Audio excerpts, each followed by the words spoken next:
AIA, Papelería Creativa presenta En CTX, nuestra Antioquia. CTX, la contundencia de los hechos. Antioquia se ve mejor a través de CTX Colombia. Bienvenidos a nuestra Antioquia. Hoy vamos a hablar de integridad, vamos a hablar de las decisiones, de los procesos, del acompañamiento de algunos líderes que están en el sector político, el acompañamiento a la ciudadanía desde la perspectiva judicial y sobre todo en defensa de los intereses y de la integridad, valga la redundancia, de la protección del erario y de la cosa pública, de la res pública.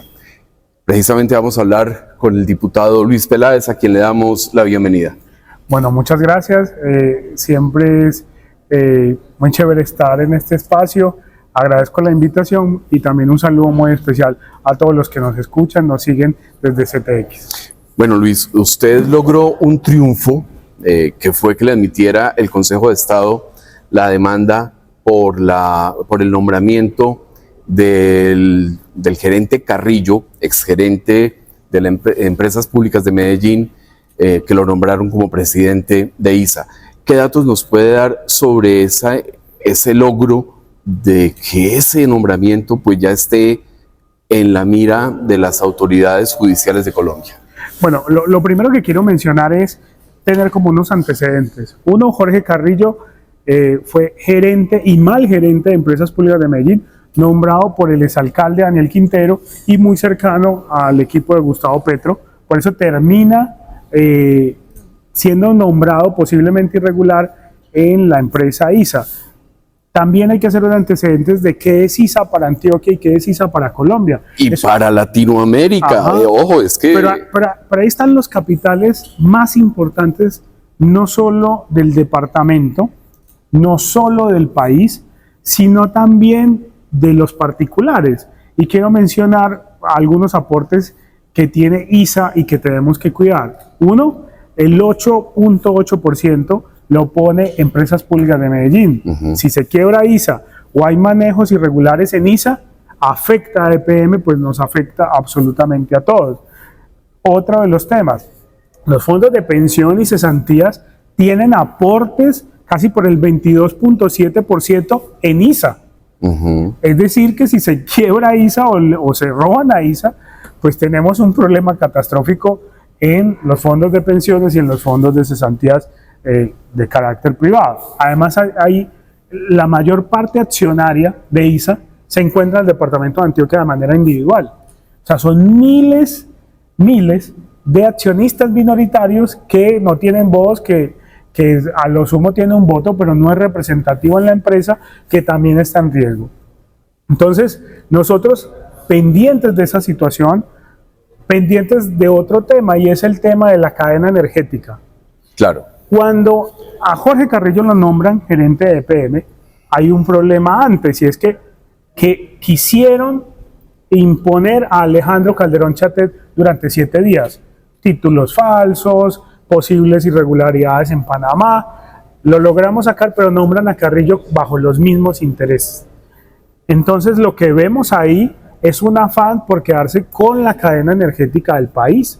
Y la cadena energética del país es un activo estratégico. Quien lo tenga, pues sería, digamos, un activo muy importante y estratégico para el país. Es poder. Es mucho poder. Exagerado, sí, claro. Es incluso más poderoso que el poder político. Claro. Entonces, detectado ese panorama, nosotros empezamos a hacer un estudio de lo que querían hacer al interior de ISA, así como lo hicimos en su momento con EPM. Nosotros no nos quedamos ni en videos ni en trinos lamentándonos lo que sucede en este país. Yo creo que los políticos deberían aprender de esa situación que nosotros hacemos, porque sería más fácil si cada uno se pone a cuidar una empresa pública, cada diputado, cada concejal, cada congresista, en vez de simplemente llegar y hablar muy duro o trinar muy fuerte, pero la pregunta es cuáles son sus resultados de protección de lo público. La política show no funciona, tiene que ser una política de cara a ejercer el verdadero control político de las instituciones, de las empresas públicas. Yo digo que ellos lo hacen también porque sí les funciona, en el sentido que los llevan a cargo y tienen el show mediático y votan. Pero yo creo que la ciudadanía poco a poco tiene que entender eso. Necesitamos políticos más proactivos, no solo que se queden en el escenario de Twitter, Facebook, que es importante comunicar, pero no es solo ese espacio, porque algunos se quedan allí. No es quedarse en la bulla. No es quedarse en la bulla, no es quedarse en el impacto, sino hacer cosas. Nosotros llevamos en la demanda de Jorge Carrillo año y medio, casi un año de investigación. Fue durísimo. O sea, cuando la gente dice, ¿por qué celebra una admisión? Año y medio de nuestro trabajo depositado y casi lo perdemos incluso. Además, perdóneme, le interrumpo, Luis, es que como ISA está como en un limbo de qué información entrega, qué información no entrega, no es una empresa pública, no es una empresa privada, eso genera unos obstáculos importantes a la hora de llegar a la información. Así, y una de las cosas que, por ejemplo, nosotros nos ganamos es, de aquí en adelante ISA es pública y todos podemos acceder a esa información. El ciudadano, el político, el que desee, porque es que ahí está nuestro dinero, ahí está nuestro capital. Y es el capital que debemos de cuidar absolutamente todos. Yo sé que a veces no sienten a ISA muy importante, pero es que si dejamos quebrar a ISA, hay apagones. Ya lo vimos, por ejemplo, ahorita en Chile. ISA posiblemente responsable incluso de los malos manejos, apagón en Chile. La cadena de energía es muy importante en el país y debemos protegerla. Es un activo que no es de izquierda, que no es de derecha, que no es de centro, que es del país. Los activos estratégicos son del país. Pero además un activo que ha funcionado muy bien, porque históricamente ISA ha sido una empresa muy bien manejada, técnica, responsable y con buenos resultados. Lo mismo pasa con Ecopetrol, lo mismo también debería impactarse con EPM, Afinia, XM, que son empresas a veces que Internetsa, que ahorita ISA salió a decir, o el gerente actual, que la va a vender. No debería vender Internetsa, pero hay malos manejos o posiblemente irregularidades al interior de ISA. Entonces, para contarlo lo que hicimos con la demanda, nosotros detectamos irregularidades y quiero mencionar digamos que un poco en primicia estas irregularidades a fondo. Y resulta que al interior de ISA, cuando se empezó a organizar este concurso, cambiaron la cazatalentos que lo tenía que organizar. Pero además de cambiar esa cazatalentos, en la lista de los 12 mejores no estaba Jorge Carrillo. Jorge Carrillo aparece en un acta posterior, nombrado prácticamente a dedo por el señor Roa, que es el presidente de Ecopetrol. Eso está prohibido por los estatutos. Y en un acta se ve claramente que llegan y lo ponen prácticamente a dedo. Usted ve el acta 914 de la Junta Directiva de ISA al acta 915, no está Jorge Carrillo entre los 12 participantes. Entonces la pregunta es, si no estaba, ¿cómo quedó? ¿De dónde llegó? ¿Cómo apareció? Como un paracaidista, pues. Así es. Y lo otro es que al revisar la exposición, digamos, que pone en consideración a la cazatalentos, se identifica que muestra un certificado de una empresa que durante ese año no existió. O sea, adjunta un certificado de una empresa que no existe en ese momento. No existe en ese momento. Y después termina trabajando y que 6 años allí. Pero es una empresa que inicialmente no existe. Nosotros adjuntamos absolutamente todos los documentos a esa demanda. Inicialmente no la admitieron, que porque no era competencia, que porque ISA es una empresa mixta. Nosotros llevamos esto hasta recurso de súplica, que es la máxima instancia, la sala plena del Consejo de Estado, y nos dan la razón y ponen un precedente. Este precedente es muy importante. ¿Por qué celebrar una admisión? No porque hayamos ganado el proceso, todavía falta. Pero desde aquí en adelante, cualquier político ciudadano va a poder demandar los nombramientos de los presidentes o gerentes de las empresas más importantes del país, de manera pública y directa. Eso es un triunfo enorme. Eso es gigante, porque por ejemplo con Ecopetrol no pudimos hacer nada. Ujú. Pero no pudimos hacer nada porque cuando llegamos ya llegamos muy tarde a tener la información. Pero nadie, ningún político en este país se atrevió a demandar al presidente de Ecopetrol en su nombramiento. Nosotros lo hicimos, pusimos un precedente único en el país, jurídicamente hablando, y queremos poner el segundo. Y es demostrar en un juicio que Jorge Carrillo no tenía ni la experiencia, que posiblemente cometió falsedad, documento público y privado, y que además no tenía la experiencia suficiente. Lo que hoy, por ejemplo, está haciendo ENISA es mirando a ver qué le sale, porque no tiene la experiencia. Usted puede ser muy buen trabajador, pero si usted no tiene la experiencia en el sector, a usted no le sirve, porque le toca entonces aprender, mirar a ver cómo se hace, y ISA necesita realmente a alguien que sepa de todo el asunto de energía del país, y más en estos momentos críticos, que se anunció incluso que vamos a comprar cosas o paquetes casi de energía al Ecuador. ¿Cuándo se había visto eso? Yo creo que hay que proteger la energía del país, y no solo para los suscriptores de servicios públicos, sino también para las inversiones que actualmente tenemos en el país, o sea, o tienen los fondos de pensión que terminamos realmente todos aportando sin querer, pero necesitamos proteger ese recurso, porque va y después nos pase como los carotanques, va y después nos pase, esa plata no la volvemos a ver. Y el problema es que ahí están las pensiones de mucha gente, y yo creo que la gente todavía no está entendiendo la magnitud de proteger a ISA. Así como hemos dicho que hay que proteger a EPM, que hay que proteger todas las empresas públicas, ISA representa, insisto, un activo estratégico. Vamos a un punto comercial y en segundo retornamos a nuestra Antioquia. Necesita un cuaderno y un bolígrafo de última hora. ¿Se le olvidó el regalo? ¿Se acordó de las fotocopias o de las impresiones y ya es tarde? ¿Está sin el seguro obligatorio para su vehículo? Papelería Creativa A&A es su centro de soluciones. Aquí encontrará los útiles y los regalos que necesita, todo con la mayor calidad y el mejor servicio. Papelería Creativa A&A es su centro de soluciones. Coders. Soluciones personalizadas para el desarrollo de software.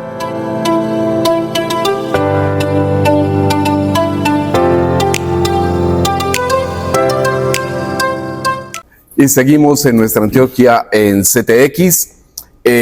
Luis, ¿para cuándo la gente puede esperar ya un avance en ese proceso de la demanda admitida por el Consejo de Estado contra Carrillo? Bueno, nosotros estamos haciendo, y digo nosotros porque es un equipo jurídico bastante amplio, que, insisto, se trasnochó bastante en esta demanda.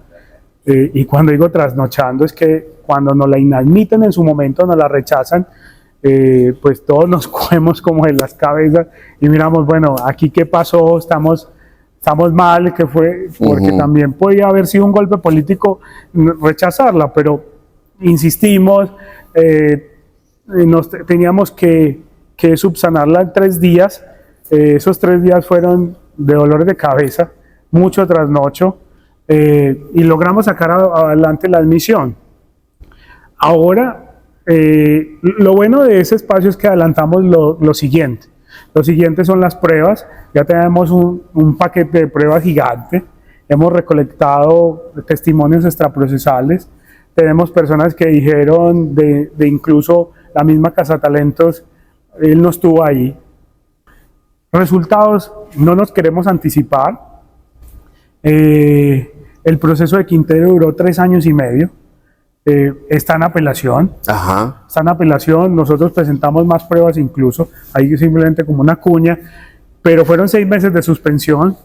Inicialmente, cuando fueron los 6 meses de suspensión, a mí me cayó un poco de gente diciéndome, vea, 6 meses. Y yo, pero son 6 meses que lo pueden sacar de la contienda presidencial. Por eso está tan alebrestado y mirando a ver qué pasa. Haciendo bulla. Pero está en apelación, o sea, podría incluso aumentar. Con lo de Jorge Carrillo no me quisiera adelantar, pero según la norma dice 3 meses. Nosotros esperamos que sean esos 3 meses, que no vaya a empezar a dilatar, a no asistir a las audiencias, porque son audiencias además públicas, que esperamos además transmitir para que la gente lo vea directamente, y esperamos además que nos dé el resultado. Lo bueno de este proceso es que es de única instancia, o sea, si Carrillo pierde, ya no tiene forma de apelar. Nosotros creemos que con la solicitud que hizo el magistrado, de solicitar todo el expediente, tienen que entregar todo lo que se habló acerca del concurso, pues del concurso, selección, que al final realmente tiene esas irregularidades. Vinculó a toda la junta directiva, que responde por acción y por omisión, y van a tener que decirle al magistrado qué fue lo que pasó. Y hay unas actas ya firmadas por ellos, donde dice eso, donde dice las irregularidades en EPM, las denuncias penales, o sea, hay muchas cosas que no se han revelado del caso de ISA, algunas porque tienen confidencialidad. Y es bueno también que ciertas cosas tengan confidencialidad. Por supuesto, en un sector estratégico eso... Porque cualquier manejo irregular o cualquier situación puede llegar a golpear, digamos, a golpear las acciones. Y si esto golpea las acciones, pues también terminamos perdiendo todos. Yo creo que los accionistas que ahorita se van a reunir a finales de marzo deberían mirar eso y simplemente hacer una acción política, sacar a Jorge Carrillo, meter a alguien realmente que sí pueda dirigir la empresa y salir campante de este asunto jurídico, porque si yo llego a tener la razón y mi equipo tiene la razón, eso puede ser un movimiento negativo para las acciones de ISA. Yo no quisiera eso, pero prefiero eso a que Jorge Carrillo y otras personas cometan asuntos irregularidades que terminen haciendo un efecto mucho mayor. Pero el mensaje a los accionistas es que tenemos la oportunidad, o tienen la oportunidad en la Junta de Socios, de quitar a Carrillo, que él defina su demanda aparte, las acciones y la empresa queda blindada y listo. Es que ¿para qué vamos a sacrificar una empresa como ISA simplemente por una persona que cometió una irregularidad, como presentar, por ejemplo, algo falso o posiblemente falso? Yo creo que no tenemos que perder una empresa tan importante por una persona que además ya está al menos probado que en EPM hizo malos manejos. Bueno, Luis, cambiamos de tema. Yo recibí la información del análisis que hizo la Cámara de Comercio sobre la economía de Antioquia y realmente quedé muy preocupado con las cifras. Por ejemplo, y voy a leerlo, en la industria manufacturera, la producción bajó el año pasado 2,3%. Las ventas en la manufacturera decrecieron 3,3% y el empleo bajó 2,1%. En el comercio minorista de vehículos, confianza al consumidor, las ventas sí subieron un 4,7%, pero el empleo disminuyó un 0,3%. Yo veo una situación ahí muy complicada que quisiera comentarla con usted. ¿Cómo ve el comportamiento económico de acuerdo a esas cifras, el comportamiento del departamento de Antioquia en la parte económica? Bueno, Antioquia hace parte de Colombia y Colombia va mal. Colombia va mal porque además está dirigida mal. El presidente Gustavo Petro se ha equivocado en decisiones económicas, en decisiones de seguridad, y eso impacta durísimo en la economía. Es que una economía que no produce es una economía que es muy imposible de repartir. Aquí el presidente Petro está repartiendo pobreza, y eso en cualquier economía del mundo, izquierda, derecho, centro, es inviable. Necesitamos producir más, necesitamos generar más impacto en el Producto Interno Bruto, pero Petro se está equivocando, y se está equivocando desde hace mucho tiempo. No solo son los escándalos de corrupción, sino también el manejo económico. El manejo económico está mal. Nosotros en el país no tenemos una economía sólida, tenemos una economía difícil, vulnerable, buena en Latinoamérica, pero regular en el resto del mundo. Tampoco estamos ni tan mal, pero tampoco estamos tan bien como otras economías que tienen inflaciones incluso por debajo del 2%. Aquí celebramos 0,7% en la baja de la inflación. Eso todavía es muy diciente. Nosotros esperábamos que teniendo un presidente malo, pues un gobernador pudiera como equilibrar un poco el asunto. Pero a pesar de toda la carga impositiva que tiene el sector comercial y los estratos medios, porque no son los ricos, le ponen entonces un impuesto a los servicios públicos. Que usted se ha opuesto de manera categórica al Y asunto. otros diputados, pero, incluso el alcalde Federico Gutiérrez también en ese mismo sentido. Pero el punto es, si estamos mal, si estamos ahogados, lo que menos espera la gente es que un gobernador que dice ser contrario a Petro ahogue más la economía. ¿Por qué? Una persona de estrato 4, primero recibe el batacazo del impuesto. Cuando ya tiene un poco de impuestos de renta, si tiene una empresita pequeña, entonces también a la empresa, porque también tiene eso. Y si vive en unidad cerrada, también, porque las unidades cerradas tienen, aparte, las zonas comunes, y también tienen que pagar servicios públicos, y por ende, entonces, una persona de estrato 4 va a terminar pagando en el año un aumento de 25.000 pesos mensuales en materia de servicios públicos. Y también un aumento en su ¿Factura? En su factura de administración, también por otros 10.000 pesos. Expensas comunes, ajá. Entonces, por los servicios públicos, entonces ahí 35.000 pesos. No tiene subsidios, porque no hay subsidios a los servicios públicos y cada vez más en aumento. El asunto del gas, ya anunciaron que va a haber un aumento casi el 200%. No, ya comenzó a verse, ya lo comenzamos a percibir los ciudadanos en los recibos. Tienen que tanquear. Gasolina 16.000 pesos. La gente, la gente se va a ahogar en este país. Y en Antioquia más, porque es que ese impuesto no está en Bogotá, ese impuesto no está en otras partes, solo está acá. Entonces, y además súmele que el costo de vida en Medellín, si hablamos solo de Medellín y área metropolitana, aumentó el 17%. O sea, estamos viviendo en la ciudad más costosa, con los impuestos más grandes, puestos por el gobernador, pero además con un mal presidente. Yo no sé quién nos va a salvar, pues, habría que llamar al Chapulín Colorado, no sé, pero está muy dura la cosa. La pregunta que le voy a hacer no se la haría a cualquiera, y porque me respondería tonterías. Usted se opone al impuesto en seguridad.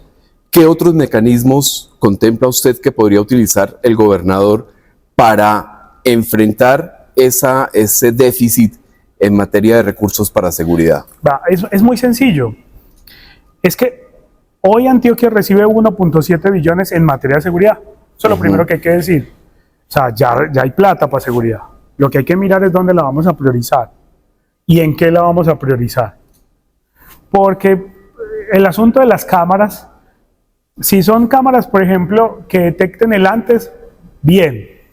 Pero a veces tenemos cámaras en el departamento de Antioquia que detectan robos simplemente para mirarle la cara al ladrón, pero no sabemos ni dónde está el ladrón, no hace seguimiento, ya simplemente ve, quedó grabado como en una película cómo te robaron. Pues qué magnífico, qué chévere, pero nada más. Nosotros necesitamos aumentar el pie de fuerza de Antioquia. O sea, las capturas se hacen con policías. Y si no hay pie de fuerza, no tenemos nada. Y con inteligencia, ¿no? Más con inteligencia que con pie de fuerza.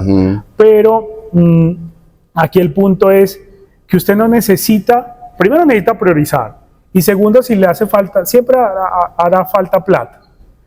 Pero la verdadera inteligencia se muestra cuando no hay plata. Si la gente, por ejemplo, cuando no tiene plata en sus casas, recuerda que uno se vuelve más recursivo. Dice, entonces, venga, vamos a hacer esto, venga, vamos a hacer lo otro, porque la plata a veces no soluciona la escasez de inteligencia. Y lo otro es a los empresarios, al estrato 4, 5 y 6, que ya pagan impuestos, no hay que cobrarles impuestos. Lo que hay que hacerles es compensarles esos impuestos. El gobernador ha dicho, en la declaración de renta hay mucha gente que le paga al gobierno nacional, pero que eso no vuelve aquí. Y que de alguna forma ese impuesto lo que intenta es hacer eso. No, es peor, porque mandamos la plata para el gobierno central, pero también nos toca entonces ya mandar plata para el gobierno departamental. Y eso no, primero no es justo. Lo que se debe hacer es, por ejemplo, hacer un planteamiento de seguridad por impuestos, o lo que se conoce como obras por impuestos. Eso se puede hacer. Hoy los empresarios pueden llegar a hacer obras y se disminuyen su renta. Así logramos algo benéfico. No va al gobierno central, se queda en el departamental. El gobernador, eso fue una propuesta incluso que se hizo, y se hizo incluso por la bancada de Creemos, del alcalde Federico, pero no quiso así. No quiso así porque, o sea, yo creo que a los empresarios y a la clase media hay que facilitarle la vida, por una razón. Son la única posibilidad que tenemos de generar empleo. Es que yo insisto que no entiendo en qué mundo estoy, porque Andrés Julián dice que es distinto a Petro, pero los veo haciendo lo mismo. Lo de la reforma tributaria, es lo mismo del impuesto del gobernador, son reformas regresivas. Lo que hay que impulsar es generar disminución en la renta para que ellos no se vean afectados, el dinero se quede acá, se pueda distribuir en lo que tiene que ver con seguridad, y yo creo que así todos ganamos. Pero lo que está haciendo, no ha podido cobrar todavía, porque lo planeó mal, pero cuando se empiece a cobrar, eso va a ser un problema gigante, porque además, esos 35.000 pesos que estoy contando, los van a cobrar trimestralmente. Entonces ya se va a hacer una factura de 120.000 aproximadamente, cada 3 meses. Y esa factura trimestralmente, súmele los intereses corrientes y moratorios, que porque lo van a liquidar mensual, pero lo van a cobrar trimestral. O sea, eso va a ser peor que un gota a gota. Claro. Finalmente, ya para concluir, una respuesta rápida. La relación entre Federico Gutiérrez y Andrés Julián Rendón está bien, está resquebrajada, cada uno está cogiendo por su lado, porque hay señales de alarma en ese sentido. ¿Usted cómo ve la cosa? Yo creo que la relación, pues, simplemente como especulando, que habría que preguntarle a ellos dos cómo van. Pero lo que yo he visto es que, al menos en los últimos 6 meses, esa relación no le está sirviendo a Antioquia. Y ese es el principal problema, no le está sirviendo ni a Antioquia ni a Medellín. Se dedicaron solo a pelear con Petro. Y hay mucha gente que dice, bacano, alcalde, chévere, gobernador, pero ¿y entonces qué han hecho? Porque el problema no es ese, el problema es, mañana llega y entrega a Petro, y siguen los mismos problemas, y los problemas los tenemos acá. Necesitamos combatir la inseguridad, necesitamos combatir el hambre, necesitamos hacer algo, y vemos que no hay innovación. Luis Peláez, muchísimas gracias por estar con nosotros y dedicarnos estos minutos, y a ustedes, muy amables por habernos acompañado. Nos encontramos en otra oportunidad en nuestra Antioquia, porque Antioquia se ve mejor a través de CTX. Nuestra Antioquia es tierra fértil, de la que brota gente sin par. Una cultura con empuje y tesón que no tiene comparación.